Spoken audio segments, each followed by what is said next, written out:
Hello friends, welcome back to my channel. आज हम लोग ज्योतिषमती प्लांट के बारे में जानेंगे कि उसका लैटिन नेम क्या होती है, उसकी फैमिली क्या होती है, उसके गण और उसके पर्यायों के बारे में जानेंगे।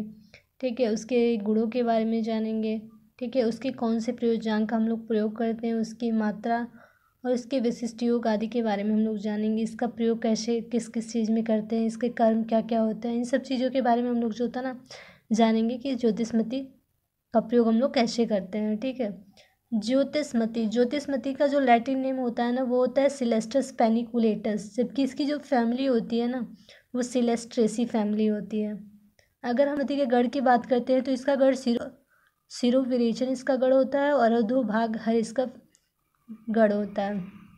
अगर हम ज्योतिषमती के पर्याय की बात करें तो इसका पर्याय होता है परावतपदी, काकांडकी, कंगुड़िका, पित्तैला, कट्विका, वेगा और कपोतपदी। ठीक है, इसके ये जो होता है ना पर्याय होते हैं, ऐसे भी हम याद कर सकते हैं। परावतपदी प से परावतपदी पित्तैला, काकांडकी, कंकुड़िका, कट्विका और कपोतपदी। ठीक है, और ये लास्ट है वेगा, मतलब क से 4 है, प से 2 है, क से 4 है और व से वेगा एक अकेला है। ठीक है, कांगनी जो होता है ना वो ज्योतिषमती का हिंदी नाम है, जबकि ये सभी जो होता है ना ये ज्योतिषमती के पर्याय हैं। ज्योतिषमती के स्वरूप के बारे में हम लोग पढ़ने जा रहे हैं। ज्योतिषमती के बारे में मैंने आपको बता दिया, उसके लैटिन नेम क्या होता है, उसकी फैमिली क्या होती है, उसके गढ़ और पर्याय के बारे में मैंने आपको बता दिया। अब हम उसके स्वरूप के बारे में पढ़ेंगे कि ज्योतिषमती का स्वरूप क्या होता है। मतलब जो ज्योतिषमती होता है ना वो आरोहिणी विस्तृत लता होती है। इसका जो पत्र होता है ना वो अंडाकार होता है, जबकि इसका जो पुष्प होता है ना वो पीताभ या फिर हरित वर्ण का होता है।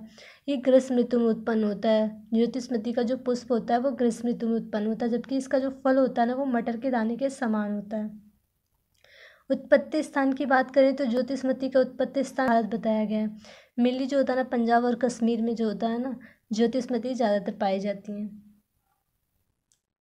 अगर हम लोग ज्योतिषमती के रासायनिक संगठन की बात करते हैं तो इसमें जो होता है ना एक तिक्त राल युक्त तत्व, कषाय द्रव तथा 5% क्षार इसमें पाया जाता है। अगर हम लोग ज्योतिषमती के गुण की बात करते हैं तो इसका जो गुण होता है ना ज्योतिषमती का तीक्ष्ण होता है, जबकि इसका जो रस होता है ना वो कटु तिक्त होता है।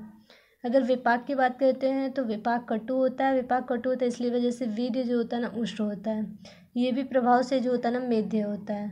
ठीक है, अब हम ज्योतिषमती के कर्म के बारे में कर्म देखने जा रहे हैं कि ज्योतिषमती के जो होता है ना उसका प्रयोग हम लोग किस में कर सकते हैं और वो क्या क्या कर्म करता है। ठीक है, ज्योतिषमती जो होता है ना वात और कफ का समन करता है। ठीक है, ज्योतिषमती का प्रयोग जो होता है ना हम लोग मेनली वात व्याधि में करते हैं, जैसे कि पक्षाघात, अर्देश, संधिवात, की और कटिशूल आदि में प्रयोग करते हैं। मतलब वात व्याधि में जो होता है हम लोग ज्योतिषमती का प्रयोग कर सकते हैं। ठीक है, तैल का अभ्यंग करने से ये वात और वेदना स्थापन और उत्तेजक होता है। मतलब ज्योतिषमती का जो तैल होता है उसका प्रयोग हम लोग जब अभ्यंग में करते हैं तो वात हर्क का काम करता है और वेदना स्थापन और उत्तेजक का कार्य करता है।